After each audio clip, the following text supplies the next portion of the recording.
Hello, everyone. Welcome to the Oklahoma News Report. I'm Jason Doyle. Rich Lenz is taking some time off. Texas has become the epicenter for debate over women's reproductive rights, with Senate Bill 8 in effect. Texas women have searched out for abortion services in Oklahoma and other states, just as a new slate of abortion laws are set to take effect here in Oklahoma on November 1st. Abortion clinics in Oklahoma are seeing more Texas patients than ever before since that state's Senate Bill 8 went into effect on September 1st. Frankly, it's been busy. Since SB 8 has come into effect, we have seen a huge influx of Texas patients. Dr. Joshua Yap is the staff physician for Planned Parenthood Great Plains in Tulsa and Oklahoma City. Since SB 8 went into effect on September 1st, so a little less than a month ago, we have seen more patients from Texas than we had seen in all of 2020 from Texas. And that's over 550 patients just in that little time period alone.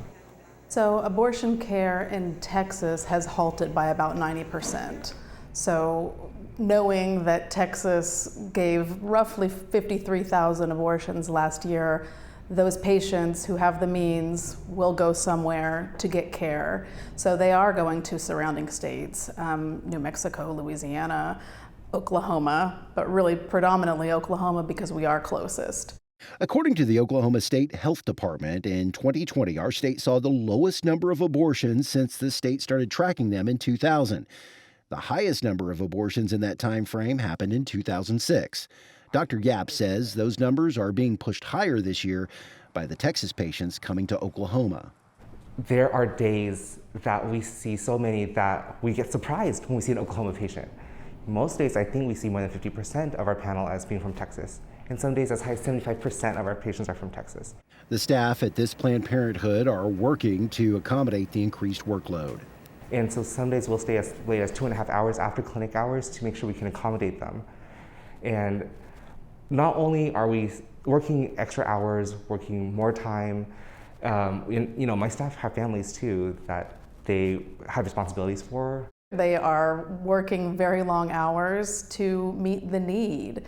We don't turn anyone away. We are here to provide care no matter what, and no matter what zip code a patient is coming from. From what I understand, of all the providers in the U.S., we are seeing the largest influx of Texas patients as a result of this bill. So we are getting a huge brunt hit from the SB 8.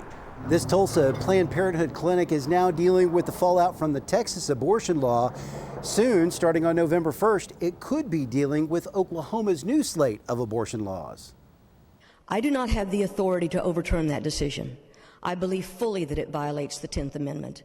So, with the authority I have been given, I will work tirelessly to limit abortion in this state until the day comes that wrongly decided decision is overturned. Back in April, Senator Julie Daniels voiced her opposition to the landmark Roe v. Wade Supreme Court decision. She's the co-author of 4 of the abortion-related bills which made it into Oklahoma law this session and are set to go into effect on November 1st unless a judge delays implementation while a legal challenge is underway. We invited Daniels to speak with us about the pending laws, but she was advised not to speak with the media while the lawsuit is making its way through the court system. We also reached out to the Center for Reproductive Rights, the organization suing to keep the laws from going into effect in Oklahoma. They stopped responding after the initial invitation. Back in April, the Oklahoma Senate passed House Bill 1102, listing abortions which are not performed to save the life of the mother as unprofessional conduct. This bill adds to the list of unprofessional conduct for a physician, MD or DO, the performance of an abortion except in limited circumstances, and requires at least a suspension of their medical license for 1 year. On that same day, the Senate passed House Bill 2441, which bans abortions if a fetal heartbeat is detected. This bill proposes to limit the performance of abortions after a fetal heartbeat is detected. It defines fetal heartbeat, and it also defines the reasonable medical judgment that would be used by a physician to determine whether or not to proceed with an abortion in certain limited circumstances. Representative Mark Lepak is Daniels' co-author for Senate Bill 778 and Senate Bill 779. Those bills align state law with federal requirements for chemically induced abortions. Their companion bills requested by Oklahomans for Life. The purpose is to place a certification program and regulations in state law meant to replicate current federal requirements regarding these chemical abortifacients. And so I get worried when we have bad bills like this in Oklahoma because, as we were seeing in Texas, it hurts patients. Abortions don't hurt patients, bad bills do. Back at the Tulsa Planned Parenthood, Texas patients will continue to receive abortions. Dr. Yap says many of them are facing hurdles to reach Oklahoma, like a patient who arrived from the Lone Star State just as the clinic was closing. Luckily, the patient could stay overnight, but their ride couldn't. So they discussed it, and the ride went back home to Texas, and the patient stayed.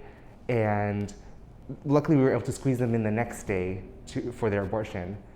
But after that, how are they going to get home? And luckily, we had a patient navigator who was able to get funding and help the patient find a way to get back home to Texas. I would like patients from Texas to know that we are your neighbors. We are here. We are in this together, and our centers are open and ready for you. Oklahoma Senator Nathan Dahm is planning to insert language similar to the Texas Senate Bill 8 into a bill when the next legislative session begins in February.